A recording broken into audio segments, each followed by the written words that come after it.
Le musée de Tervuren, c'est quand même un des rares espaces où émerge d'une certaine manière ce passé colonial. Il faut quand même savoir que chaque année, jusqu'à sa fermeture, il y a 30 000 élèves qui passent par là et dont c'est le premier accès à l'Afrique et peut-être souvent le dernier.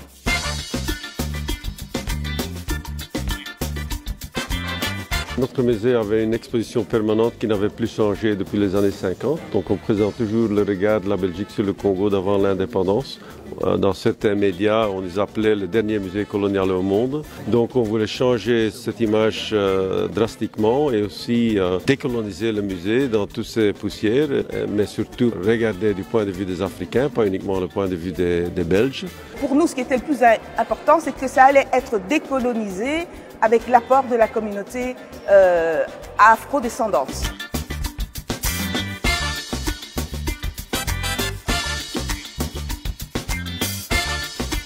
Oui et non. Oui, parce que quand même, nous avons pu changer réellement des éléments de l'exposition, mais d'autres inputs n'ont pas été pris en compte ou très minorés, notamment sur l'importance en fait de l'histoire plus contemporaine à partir de la décolonisation. Tous les enfants belges veulent voir un éléphant, veulent voir une girafe. Moi, je ne vois rien de mal avec ça.